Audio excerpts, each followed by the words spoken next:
I'm Commander Avery Jensen, 34. I worked my way up from a small-town ROTC cadet to an intelligence officer at Fort Eagle, one of the few places in the world where every decision has national consequences. For years, I carried my family, especially my sister Natalie, covering her debts, finding her jobs, believing that loyalty meant never saying no. But after I invited her onto base to show her around, the classified files she'd seen were on the news 3 days later. That's when I learned she'd sold them. Have you ever been betrayed by someone you'd have risked everything for? If so, tell me your story in the comments. You're not alone. Before I explain what happened, let me know where you're watching from. And if you've ever had to stand up for yourself after someone crossed a line, hit that like button and subscribe for more true stories about setting boundaries and reclaiming your worth. Because what happened next changed everything. I grew up believing that family meant showing up. Not just for birthdays or graduations, but for the messy parts too, the late-night calls about overdrafts, the broken leases, the apologies that never quite landed. My sister Natalie and I learned early on who we were supposed to be. She was the one with the smile that could charm teachers into extensions and parents into second chances. I was the one who made sure the bills got paid. Our childhood in suburban North Carolina looked normal from the outside. Two-story colonial, basketball hoop in the driveway, golden retriever named Scout. But inside, there was an unspoken division of labor. Natalie provided the entertainment, drama club performances, debate team victories, stories that made our parents laugh at dinner. I provided the stability, homework finished on time, younger cousins babysat without complaint, college applications submitted 3 months early. Mom and Dad loved us both, I think. But they needed me. They adored her. When Natalie's first startup collapsed, some app that promised to revolutionize pet grooming appointments, I covered her credit card debt. $7,200, charged to my Navy Federal account without hesitation. When her engagement to a real estate developer fell apart, I let her sleep on my couch for 6 weeks while she figured things out. When she needed a reference for a security-adjacent admin job at a logistics company, I called in a favor from a former academy classmate. I told myself this was what sisters did. That loyalty meant being the net underneath someone else's tightrope walk. By the time I made commander, I'd been at Fort Eagle for 3 years. It's not the kind of installation you see on recruiting posters. No aircraft carriers, no parade grounds. Just a cluster of reinforced buildings on the North Carolina coast where intelligence officers like me spend our days analyzing data streams and threat assessments that most Americans will never know exist. I specialized in drone reconnaissance programs, the kind of work that requires clearance levels most people don't have names for. The promotion came with a small ceremony, a new office, and the kind of quiet respect that matters more than applause. Colonel Ward shook my hand and said, "You've earned this, Jensen. Don't let it go to your head." I wasn't worried about that. I'd never been the type to coast. When I called Natalie to share the news, she sounded genuinely happy for me. "Commander Jensen," she said, drawing out the syllables. "Look at you. My big sister, protecting America." There was something in her voice I couldn't quite place, pride, maybe, or envy dressed up as admiration. "I'd love to see where you work. Can I come visit?" I should have said no. Should have suggested we meet in Wilmington instead, grab dinner at that seafood place she liked, keep work and family in separate compartments where they belonged. But I was proud. I wanted her to see what I'd built, the respect I'd earned through discipline rather than charm. "Sure," I said. "I'll show you around." She arrived on a Friday afternoon in early September, pulling up to the visitor center in a rental sedan that had seen better days. She'd lost weight since I'd seen her last, and her hair was shorter, styled in a way that looked expensive but probably wasn't. We hugged in the parking lot, and she smelled like the same vanilla perfume she'd worn since high school. "This place is intense," she said, eyeing the security checkpoint. "I feel like I'm in a spy movie." "It's just a military installation," I told her, handing her a visitor badge. Nothing Hollywood about it. But I understood what she meant. Fort Eagle had a weight to it, a seriousness that settled over you the moment you passed through the gates. Armed guards, biometric scanners, signs reminding personnel that photography was prohibited and loose talk cost lives. This was where America's secrets lived, and I was one of the people trusted to keep them. I gave her the approved tour, the commissary, the gym, the housing units where officers like me lived in modest apartments that smelled like industrial carpet and military-issue paint. I introduced her to a few colleagues at the officers' club, where we grabbed sandwiches and iced tea. Lieutenant Hale stopped by our table, polite and professional as always. "Your sister," he asked, extending a hand to Natalie. "The famous one," she said, flashing that smile. "Avery never stops talking about this place." "She's good at what she does," Hale said, and something in his tone made me sit up straighter. He didn't hand out compliments carelessly. Natalie asked questions throughout the day, casual ones at first, the kind any curious visitor might ask. What did I do all day? How did intelligence work actually function? Were the files really as classified as movies made them seem? I answered carefully, sharing only what was public knowledge, deflecting when she pushed too close to restricted territory. "You're so paranoid," she teased at one point. "I'm your sister, not a foreign agent."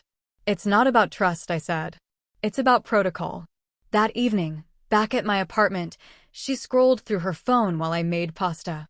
She mentioned, almost offhandedly, that she'd started seeing someone new. "His name's Elias," she said. "He works in private security. Defense contracting, that kind of thing." "Sounds stable," I offered, draining the noodles. "He is. Smart too. Works for this firm called Helix Dynamics. They consult on intelligence infrastructure, threat assessment, all that stuff you probably know way more about than I do." I didn't know much about Helix Dynamics, but the name registered somewhere in the back of my mind, one of those private firms that orbited the defense world, promising governments the flexibility and speed that bureaucracy couldn't provide. "How'd you meet him?" I asked. "Networking event." He thought I was interesting.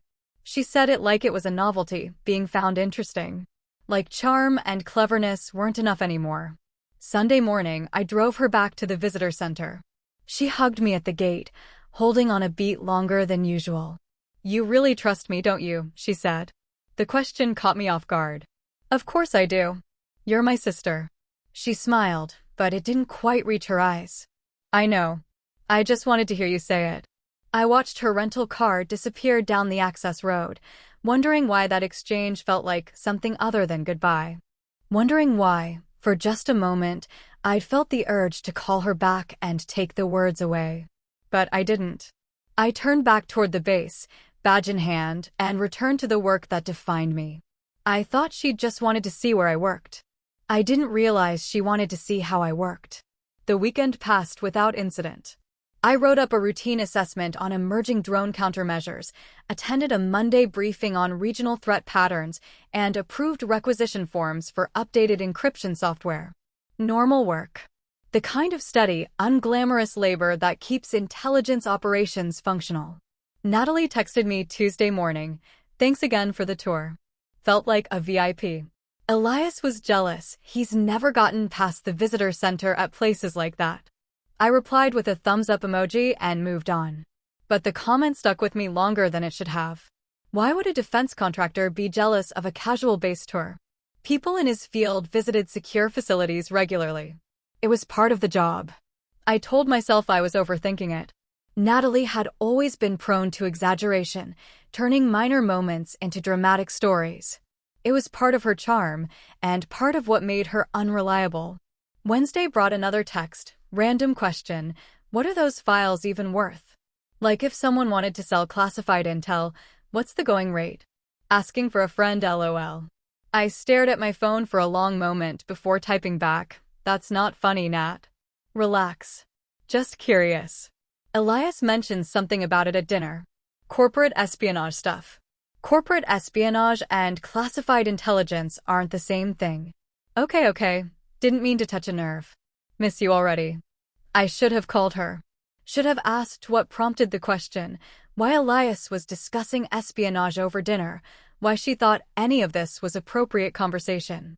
But I was busy, and she was Natalie, boundary challenged, impulsive, always saying things just to get a reaction. I let it go.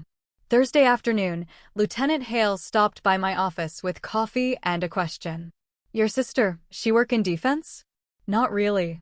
Admin stuff, logistics. Why? He shrugged, setting the coffee on my desk. Just got a weird vibe from her at lunch. Kept asking about file security protocols. Figured maybe she was in the field. She's curious about everything, I said. Always has been. Fair enough. He didn't push it, but I could see the calculation behind his eyes.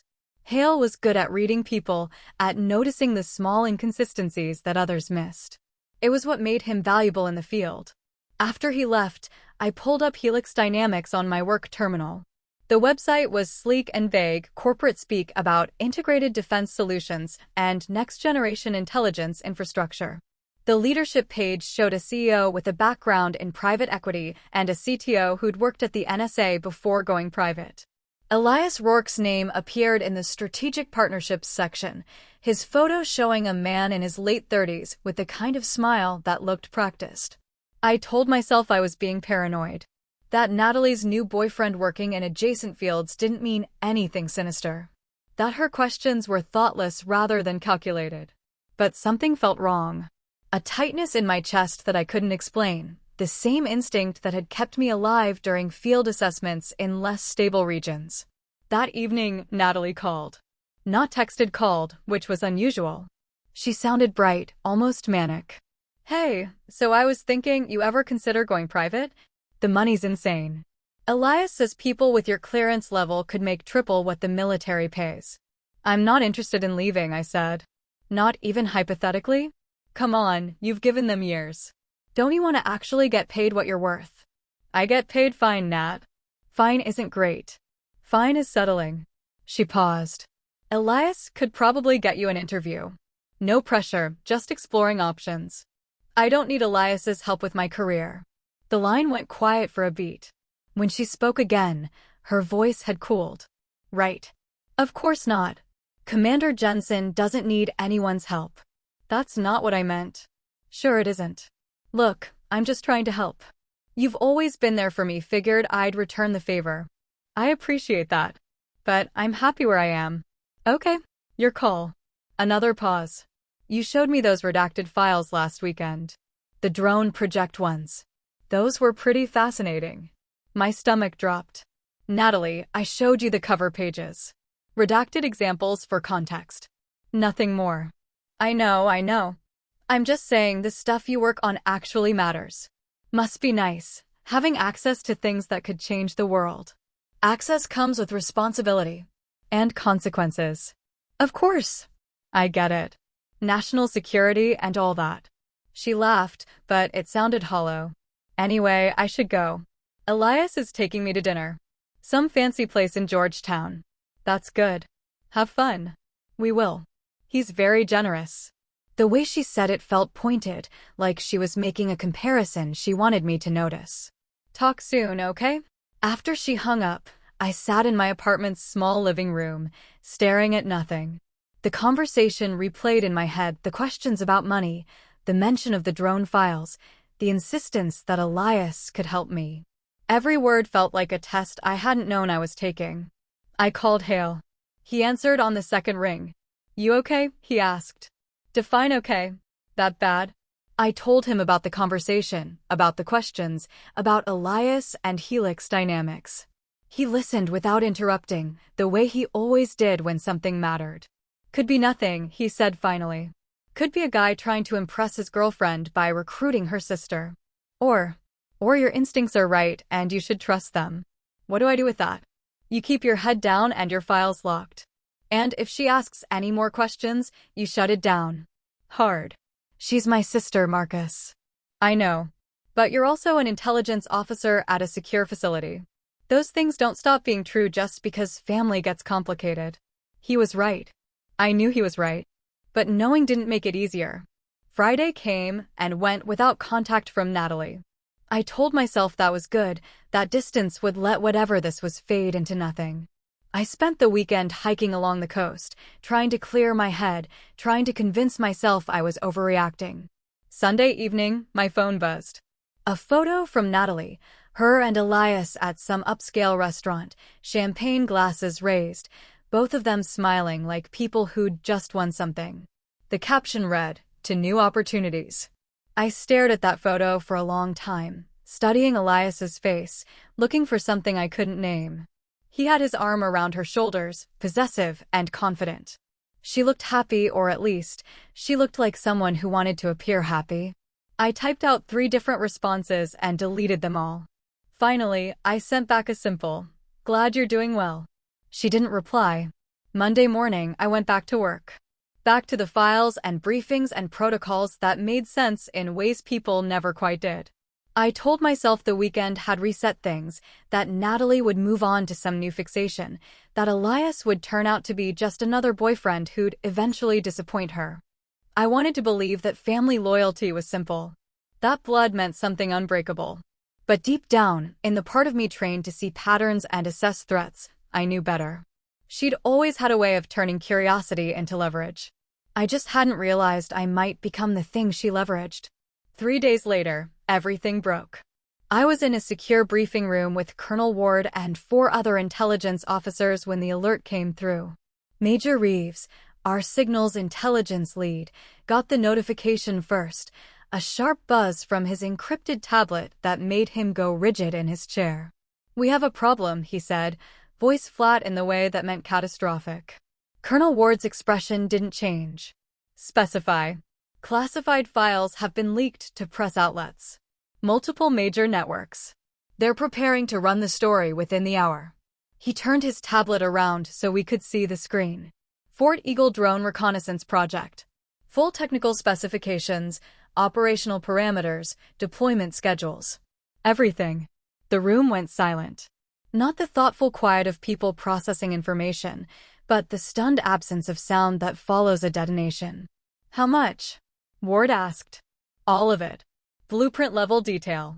Enough to compromise the entire program." My hands went cold. I knew those files. I'd worked on the assessment protocols for that project, had reviewed the security classifications personally. The documents were stored in a Tier 3 vault with biometric access logs and rotating encryption keys. Only 14 people had clearance to even view them. I was one of those 14. "Initiate full internal investigation," Ward said. "I want access logs, communication records, everything. No one leaves the space until we know how this happened." Her eyes swept the room, landing on each of us in turn. "And someone find out which files, specifically, were compromised. I want to know exactly what walked out of here." The meeting dissolved into controlled chaos.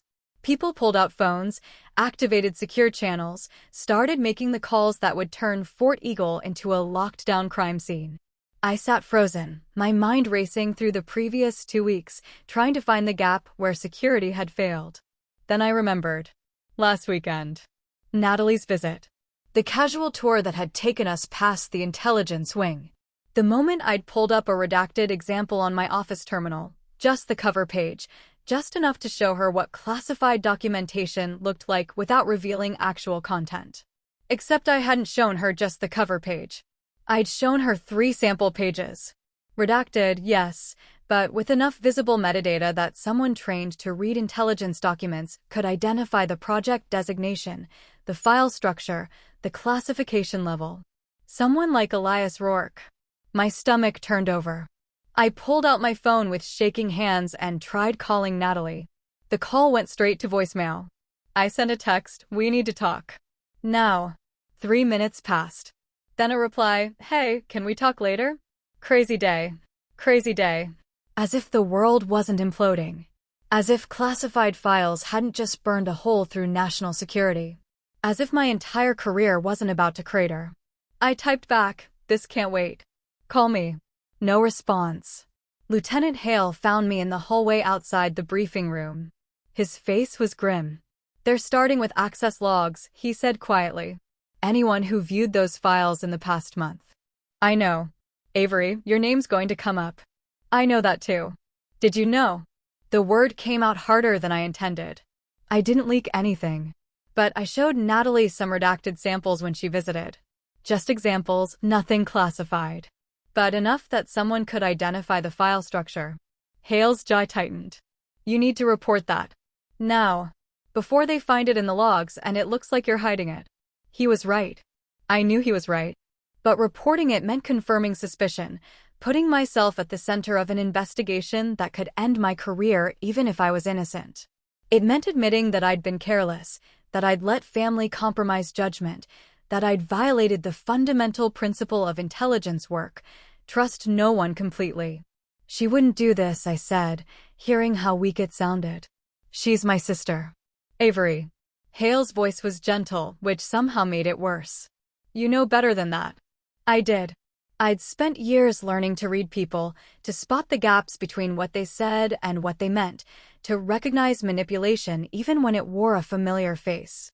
I just never applied those skills to Natalie. Never wanted to. By 4 o'clock, my security clearance was frozen. By 5, Internal Affairs had seized my computer, my phone, my access credentials. By 6, I was sitting in an interrogation room. They called it a debriefing space, but we all knew what it was, answering questions about every interaction I'd had with my sister in the past 6 months. Did she ask about specific projects? Did she photograph anything on base? Did she mention anyone she was working with? Did you notice any unusual behavior? I answered truthfully. The questions about money, about private sector opportunities, about Elias Rourke and Helix Dynamics. The way she'd asked what files were worth, how she'd mentioned the drone project specifically. Every small warning sign I dismissed as Natalie being Natalie. The investigators took notes with expressions that gave nothing away. When they finally let me leave, one of them said, "Don't go anywhere, Commander. We'll have more questions." I drove home in a daze, my civilian phone, the one they hadn't confiscated, buzzing with notifications I couldn't bring myself to check. The sun was setting as I pulled into my driveway, painting the sky in shades of orange and red that felt inappropriately beautiful. That's when I saw it. A silver Mercedes S-Class, brand new by the looks of it, parked in front of my building.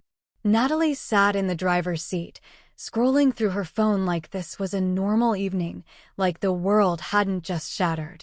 I got out of my car slowly, legs unsteady. She looked up, saw me, and smiled. Not the performative smile she used for strangers, but the genuine one, the one that said she'd won something and wanted me to know it. She stepped out of the Mercedes, running her hand along the hood like it was a prize she'd earned. "What do you think?" she asked. Elias surprised me. Said I deserved something nice. I felt my stomach turn, that sick, falling sensation of understanding arriving too late. The expensive dinner. The new car. The opportunities she'd toasted to on Sunday. This wasn't a gift. It was a payoff. "Natalie," I said, my voice barely above a whisper. "What did you do?"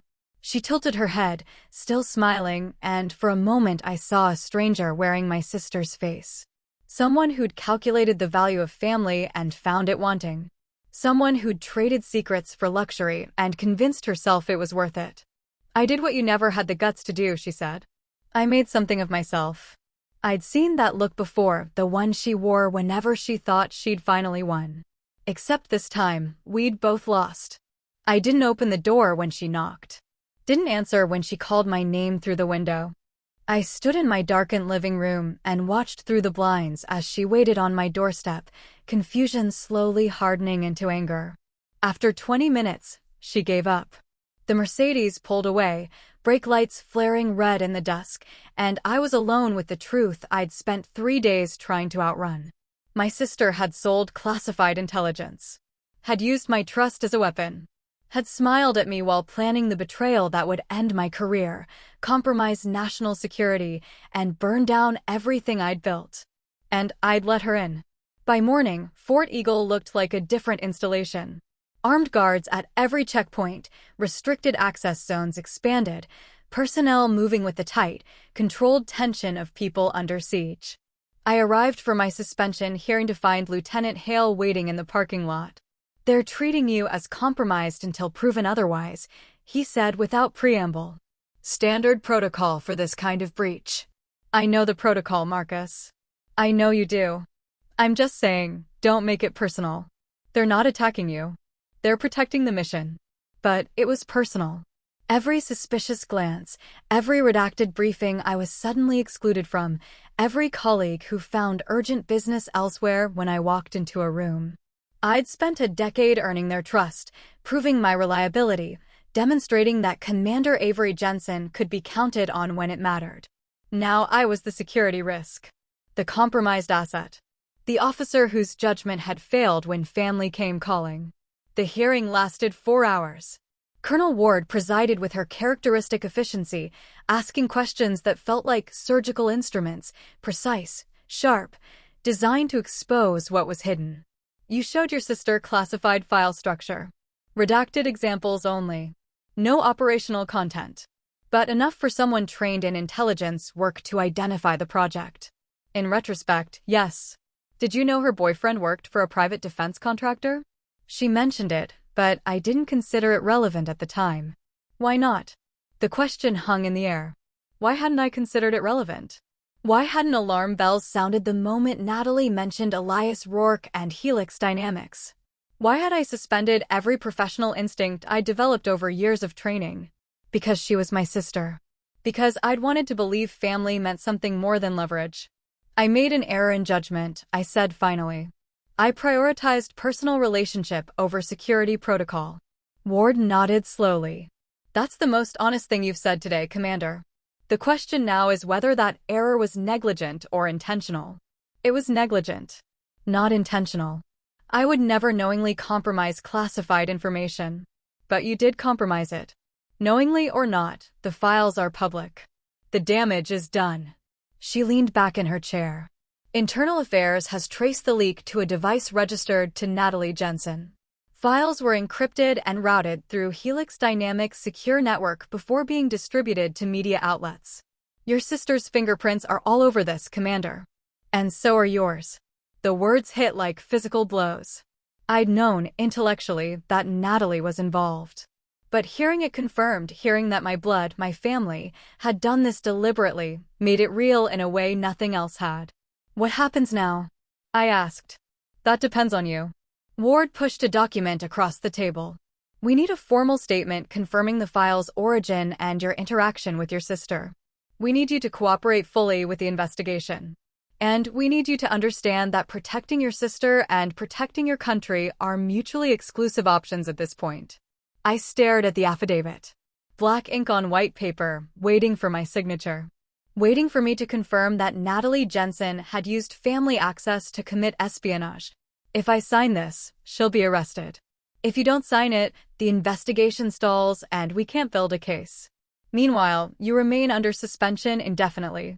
Your clearance stays frozen. Your career ends not with termination, but with permanent limbo. That's not a choice. No, Ward agreed. It's a consequence. You can protect your sister or protect your country. You can't do both. My phone, the civilian one I'd been allowed to keep, buzzed in my pocket. I ignored it. It buzzed again. And again. You can check that, Ward said. I pulled out the phone. 7 messages from Natalie, each escalating in anger. Can't believe you're not answering. You're really going to ice me out over this? I did what I had to do. You'd understand if you ever took a risk in your life. Elias says you're just jealous that I finally made something happen. Mom and Dad agree this is between me and the government. Not between us. You'd really throw me under the bus? After everything I've been through. You were supposed to protect me. I read them twice, feeling something cold and final settle into place. She'd already rewritten the narrative, already cast herself as the victim of my betrayal rather than the architect of her own consequences. Already recruited our parents as character witnesses in a trial that hadn't started yet. I looked up at Colonel Ward. If I sign this, what happens to her? Federal charges. Espionage carries serious penalties. How serious? 10 years minimum. Possibly more, depending on damage assessment. 10 years. My sister, the charming one, the rule breaker who'd always slipped through consequences with a smile and an apology, facing a decade in federal prison. I thought about all the times I'd bailed her out. The credit card debt, the failed business ventures, the broken relationships I'd helped her escape. The pattern of rescue and relapse that had defined our relationship for as long as I could remember. Enabling. That's what the pattern was called. Not love. Not loyalty. Enabling. I picked up the pen. Commander Jensen, Ward said quietly. You understand what you're doing? Yes, ma'am. I'm letting the consequences happen this time. I signed the affidavit. My handwriting looked strange on the page, too steady for what I was feeling, too controlled for the grief and rage churning underneath. When I looked up, Ward's expression had softened slightly. Not with sympathy exactly. With recognition. That took courage, she said. It took too long, I replied. My phone exploded with notifications as I left the building. Natalie, realizing something had shifted, escalating from anger to panic. What did you do? Avery, please, we can fix this. You can't let them arrest me. I'm your sister. Then, finally, from my mother, Avery, your father, and I need you to stop whatever you're doing. Natalie made a mistake, but she's family. You don't destroy family over a mistake. Call us immediately. I turned off my phone. That evening, I watched from my window as federal agents arrived at Natalie's apartment building. Watched as she was escorted out in handcuffs, her face a mask of shock and fury. Watched as cameras flashed, capturing the moment for tomorrow's news cycle. She looked up once, scanning the growing crowd. Looking for me, maybe? Looking for rescue. I stayed behind the blinds. Silent. Still. For years, I'd cleaned up her messes. This time, I let the consequences do it for me. The media coverage started within hours. By morning, Natalie's arrest was national news, not because she mattered, but because espionage made for compelling television. The headlines wrote themselves. Defense contractor employee arrested in intelligence leak. Sister of military officer charged with espionage. Fort Eagle breach exposes security vulnerabilities. My name wasn't mentioned in the initial reports, protected by military privacy protocols. But it wouldn't stay hidden long. Someone would connect the dots, identify the unnamed intelligence officer, turn my career into a footnote in Natalie's story. I stopped watching the news after the Third Network ran the same footage, Natalie in handcuffs, her carefully styled hair falling across her face, her expression cycling through shock and defiance, and something that looked almost like betrayal. As if I'd betrayed her by refusing to be complicit. My parents called 6 times before I finally answered. Avery, what have you done? My mother's voice trembled with that particular tone she used when disappointed, wounded rather than angry, designed to trigger guilt rather than defensiveness. I signed a statement confirming what happened. That's all. That's all? Your sister is sitting in a federal detention center because of you. She's sitting there because she committed espionage, Mom. Because she sold classified intelligence for money. She made a mistake. People make mistakes. You don't send family to prison over mistakes. I closed my eyes, trying to find patience I didn't have. This wasn't a mistake. It was calculated. Planned. She used me deliberately. She's struggling, Avery. The startup failed, the engagement ended. She needed to feel like she mattered. Can't you understand that? I understand it perfectly. I just don't accept it as justification. My father took the phone. His voice carried the weight of exhaustion, the sound of a man who'd spent decades mediating between his daughters and had finally run out of middle ground. Your mother and I are asking you to reconsider your statement, he said. Natalie's lawyer thinks if you claim the files weren't actually classified, or that you gave her permission to photograph them, the charges might be reduced. You're asking me to commit perjury. We're asking you to help your sister. By lying to federal investigators? By compromising my own integrity? By pretending she didn't do exactly what she did? Silence on the other end. Then my mother again, her voice breaking. She's your sister, Avery. Doesn't that mean anything to you? It meant everything. Until she traded it for a Mercedes. I hung up before they could respond. Before the guilt could take root and grow into something that might change my mind. The house felt too quiet after that. I sat in my living room, surrounded by the life I'd built, military commendations framed on the wall, photographs from deployments, books on strategic analysis and threat assessment, and realized how little of it included family. How thoroughly I'd separated personal and professional, believing the two could coexist without collision. That separation had been an illusion. Family didn't stay in its designated compartment.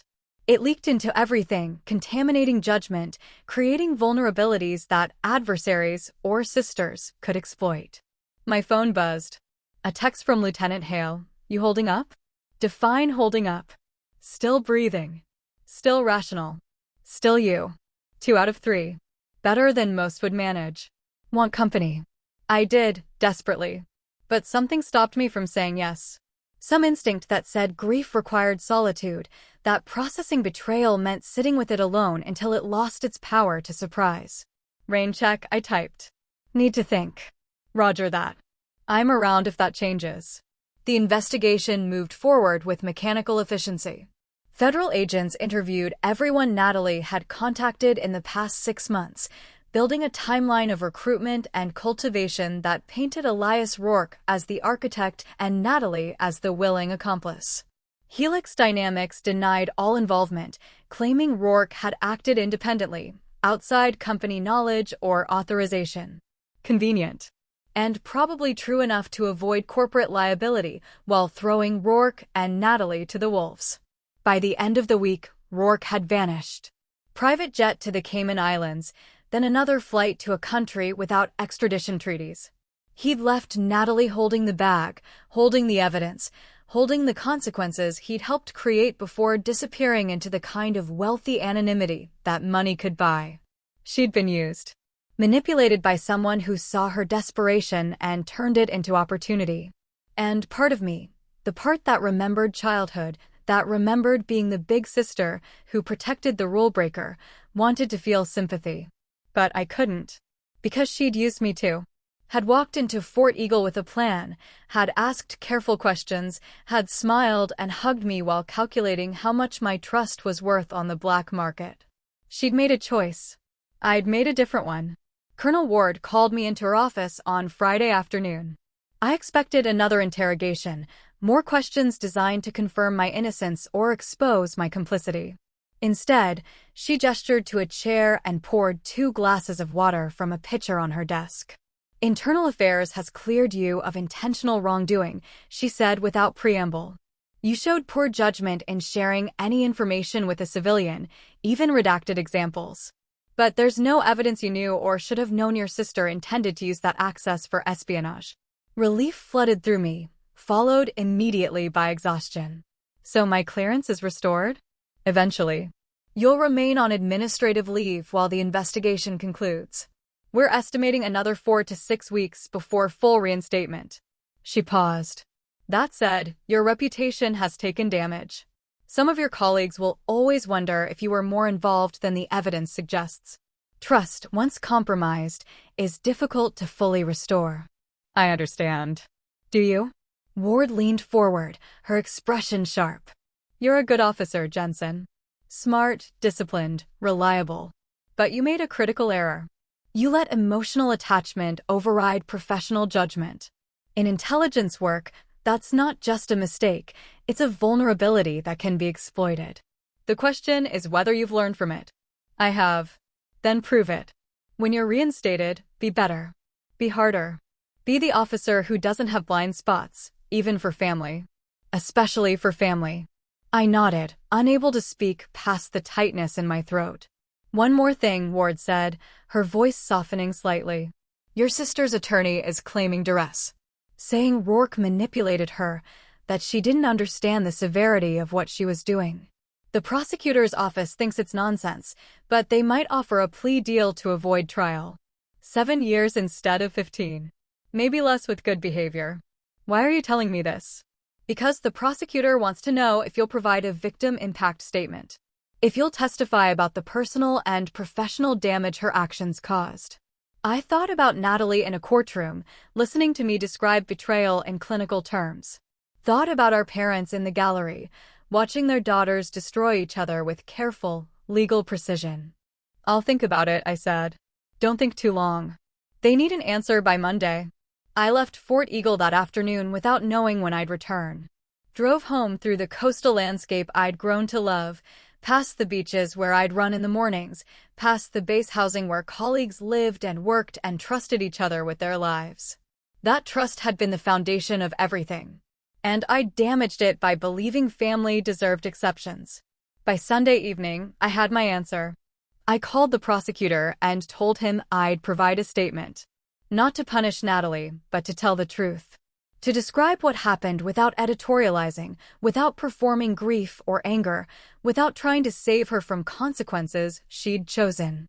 My mother sent one final text. "You're choosing the government over your own blood. I hope you can live with that."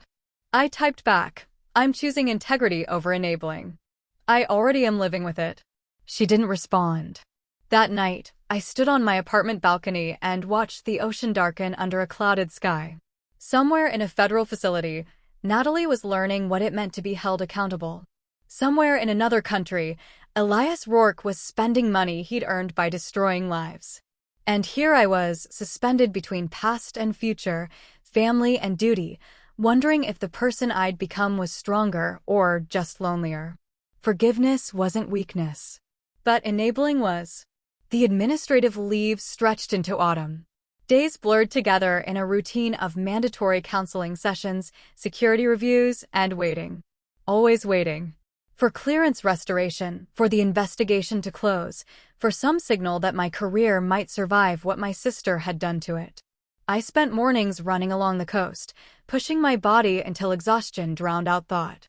Afternoons, I read intelligence journals and strategic analyses, keeping my skills sharp even though I had no classified access to apply them to.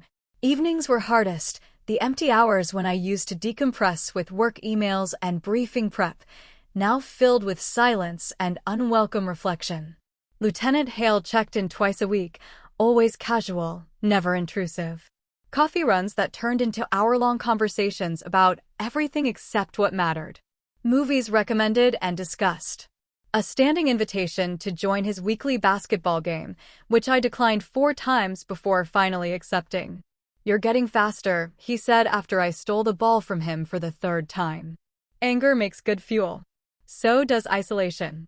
But one's sustainable and the other isn't. I didn't ask which was which. Fort Eagle continued without me. Briefings happened, assessments were written. The machinery of intelligence work turned smoothly despite my absence. It was humbling and clarifying, the reminder that I was replaceable, that institutional mission mattered more than individual contribution. But it also hurt. Every notification about meetings I couldn't attend, every email thread I was excluded from, every casual mention of projects I'd helped develop but could no longer touch. I'd defined myself by this work for so long that suspension felt like erasure. In late October, the prosecutor's office sent me a draft of the plea agreement they'd offered Natalie. 7 years in federal prison, reduced to 5 with good behavior, in exchange for full cooperation and allocation of responsibility. No trial, no media circus, no public testimony that would drag my name through additional scrutiny. She was going to accept it. Her attorney included a note saying she'd requested that I not be present at the plea hearing, that my presence would cause her additional emotional distress. I laughed when I read that. A bitter, hollow sound that surprised me with its ugliness. She'd committed espionage, compromised national security, destroyed my professional reputation, and fractured our family. But my presence at her sentencing would cause her distress. The plea hearing happened on a gray November morning.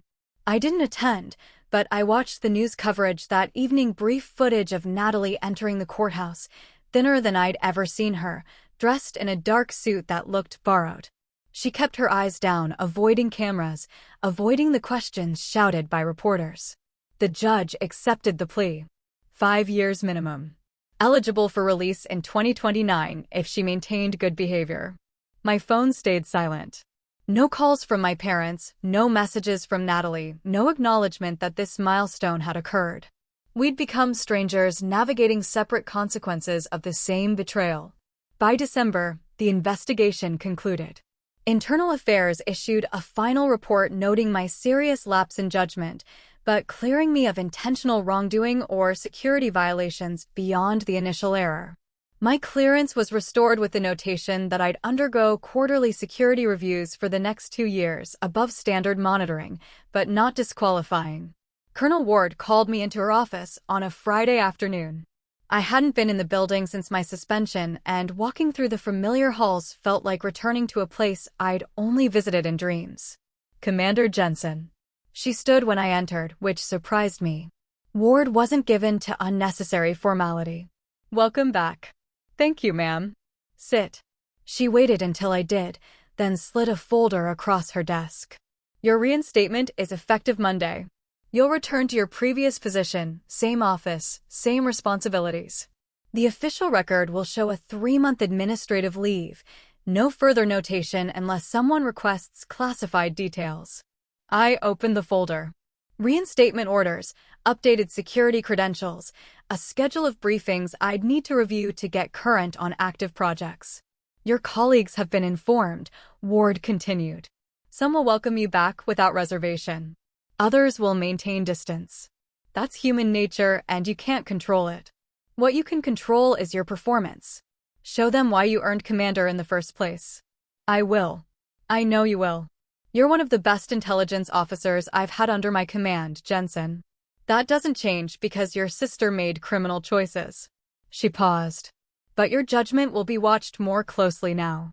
Scrutinized. Any future error will carry additional weight because of this incident. That's not fair, but it's reality. I understand. Good. She stood, extending her hand. Don't make me regret fighting for your reinstatement. We shook. Her grip was firm, her expression unreadable. I left Fort Eagle that afternoon with a strange mix of relief and apprehension. I had my career back, my clearance restored, my professional identity returned.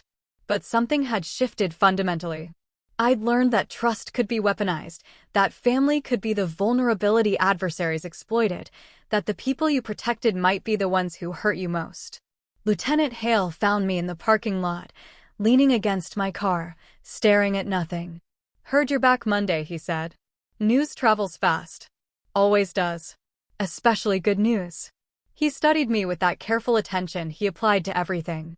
You ready for this? Does it matter if I'm not? Probably not. But the question stands. I thought about it honestly. Was I ready to walk back into that building, face colleagues who might never fully trust me again, resume work that had once felt like purpose, but now carried the weight of what it had cost? I'm ready to try, I said finally. That's the best I've got. That's enough. The rest comes with repetition. He was right.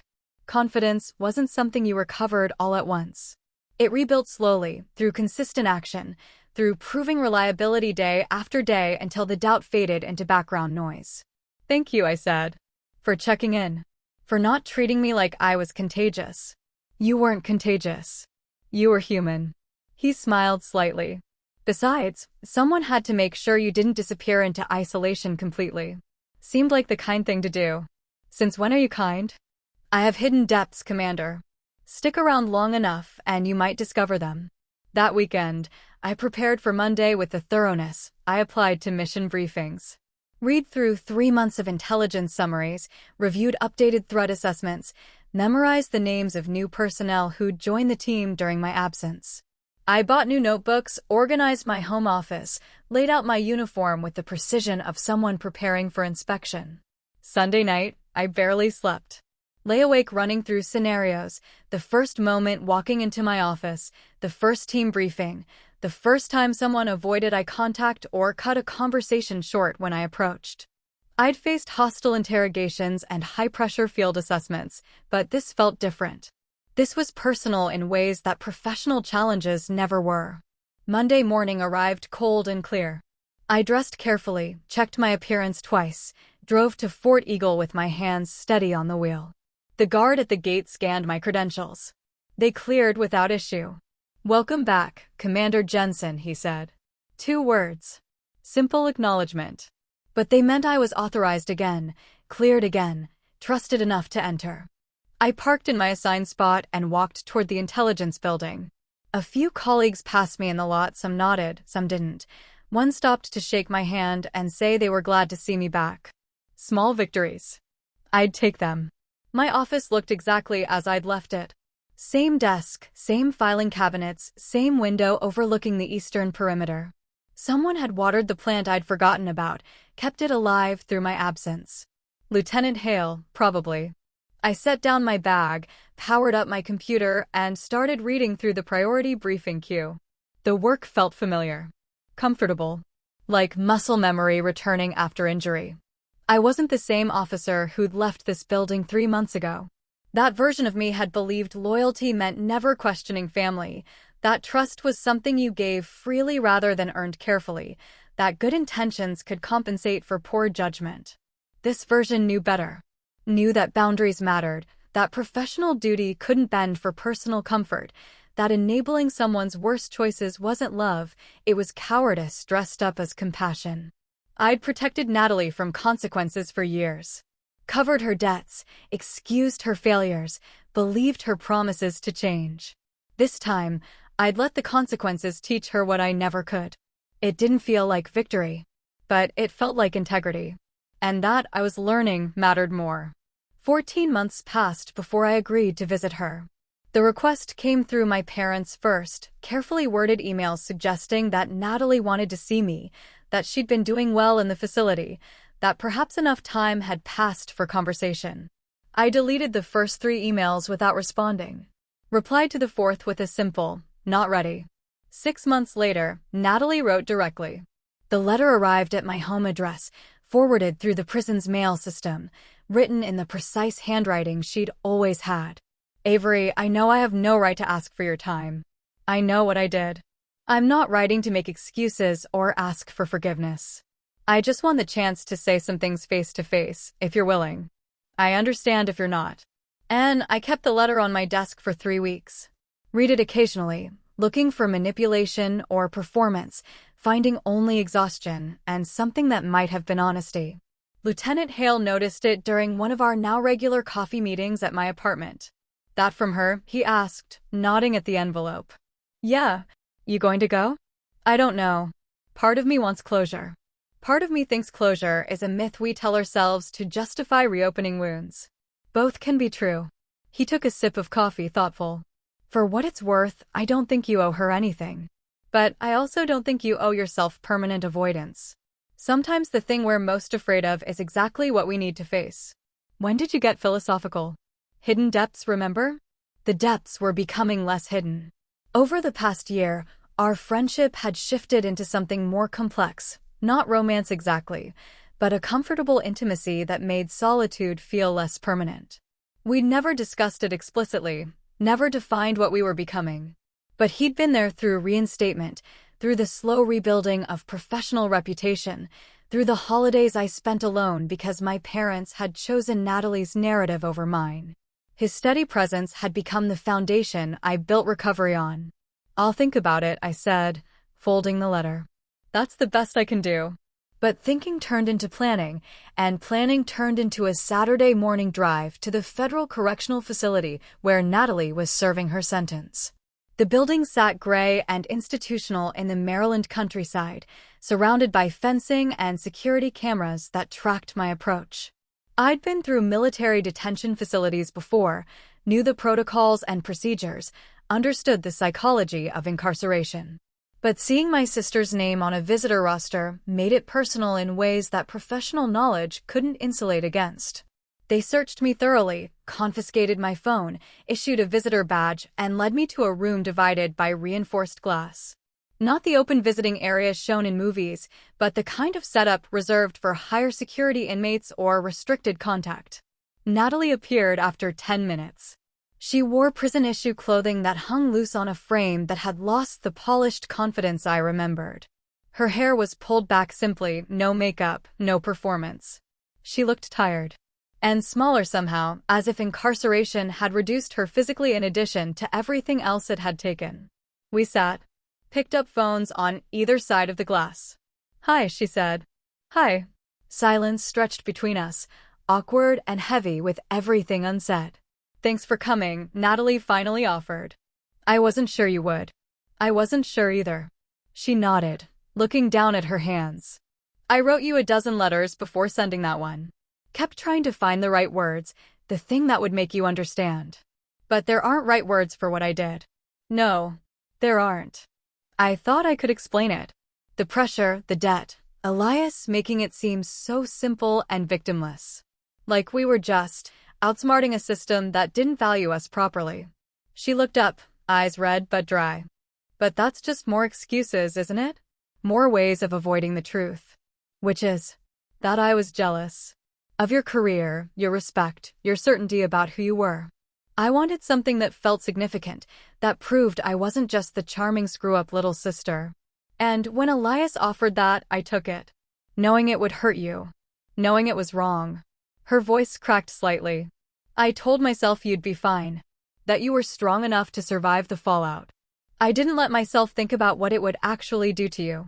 I sat with that, feeling the anger I'd carried for months shift into something more complicated. She wasn't asking for forgiveness. Wasn't performing remorse for effect. She was just stating facts. You almost destroyed my career, I said quietly. Did destroy my relationship with Mom and Dad. Made me question every professional choice I'd made, every time I'd prioritized family over protocol. I know. 5 years in prison isn't enough to balance that. Neither is an apology. I know that too. She pressed her palm against the glass, not quite touching where my hand rested on my side. I'm not asking you to forgive me, Avery. I'm just asking you to hear that I understand what I did. That I own it. That I don't expect you to fix this or save me or pretend we can go back to being sisters like we were. We can't. No, we can't. She smiled, sad and genuine. But maybe someday we can be something else.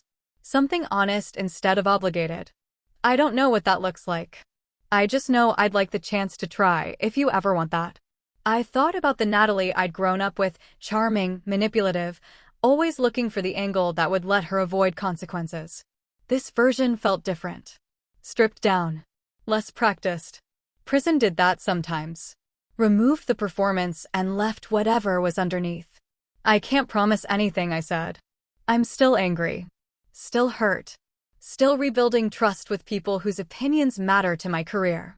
I understand. But I'll read your letters. If you write them. And, maybe, in a few years, we can talk again. Really talk. Not as sisters trying to salvage a relationship that was built on dysfunction. But as two people who used to be family, trying to figure out if there's something real worth building. Tears finally came, sliding down Natalie's cheeks in quiet tracks. That's more than I deserve. Probably. But it's what I can offer. We sat in silence for a few more minutes. Not comfortable, but not hostile either. Just two women on opposite sides of consequences, beginning the long process of accepting that family wasn't destiny, it was choice. When the guard indicated time was up, Natalie stood slowly. Take care of yourself, Avery. You too, Nat. I watched her walk away, shoulders straighter than when she'd entered. Then I turned and left the facility, stepping back into sunlight that felt sharper than it had an hour ago. Lieutenant Hale was waiting in the parking lot, leaning against his car. I'd told him I didn't need company, but he'd come anyway, understanding that sometimes support meant being present without needing to be asked. How'd it go? He asked. Honestly? I don't know. But I think it went the way it needed to. That's something. Yeah, it is. We drove back separately, but he followed me home, coming inside when I unlocked the door. We didn't talk about the visit. Didn't dissect Natalie's apology or analyze whether I'd made the right choice in going. We just existed together in the quiet afternoon, and that was enough. Closure doesn't always sound like forgiveness. Sometimes it's just silence and acceptance, and the slow understanding that you can acknowledge someone's humanity without letting them hurt you again. Sometimes it's choosing yourself. And learning that's not betrayal, it's survival. The second year after reinstatement brought clarity in ways the first hadn't. Promotions came lieutenant colonel, earned through consistent performance and the kind of quiet excellence that rebuilt trust better than any grand gesture could. My security reviews reduced from quarterly to annual, the standard interval for officers at my clearance level. The notation in my file about judgment concerns remained, but became background rather than defining characteristic. I learned to read the room differently. To notice when colleagues still carried reservations, when my presence shifted conversations, when certain projects were steered toward other officers because leadership wanted to avoid even the appearance of risk. It stung less over time, became data rather than rejection. Fort Eagle's rhythm became familiar again. Morning briefings, threat assessments, coordination with other intelligence branches. The work I'd always done, now sharpened by the understanding that trust was precious and easily destroyed. I double-checked everything, maintained meticulous documentation, created redundant security protocols that went beyond requirement. Some called it overcorrection. I called it adaptation. Lieutenant Hale, Marcus, as I'd finally started calling him outside of work, became the constant I hadn't known I needed. Not a romance, though there were moments that suggested it could be. More a partnership built on mutual respect and the kind of understanding that doesn't require explanation. He knew when I needed company and when I needed solitude. Knew when to push and when to simply be present. "You're different than you were," he said one evening over dinner at his place. We'd fallen into a routine of cooking together on weekends, an easy domesticity that felt comfortable rather than complicated. Different how? Harder. But in a good way. Like you've figured out where your boundaries are and decided to defend them. Is that a compliment? It's an observation. Whether it's a compliment depends on whether you like who you've become. I thought about it. The old Avery would have deflected, would have turned the question back on him, or made a joke. This version sat with discomfort and answered honestly. I do. I like that I can say no now. That I don't feel obligated to rescue people from their own choices. That I can care about someone without sacrificing myself to prove it. Good. Because I like this version too. My parents and I settled into distant civility. They sent birthday cards, holiday emails, occasional updates about their lives that carefully avoided mentioning Natalie unless I asked. I responded politely, maintained connection without intimacy. We'd never have the relationship we'd had before. That required a level of trust that betrayal had permanently fractured. But we had something. A cordial acknowledgement of shared history without the expectation of shared future. Natalie wrote every few months. Letters that had evolved from apologies to observations about prison life to tentative questions about my work, my life, whether I was happy. I responded to about half of them, keeping my replies brief and factual. Creating space without building walls. 3 years into her sentence, she was transferred to a minimum security facility with education programs and job training. Her letters mentioned classes in business management, therapy sessions that were helping her understand patterns she'd spent her life avoiding. She sounded different. More grounded. Less like someone performing growth and more like someone actually changing. I didn't know if it would last. Didn't know if release would bring regression or genuine transformation.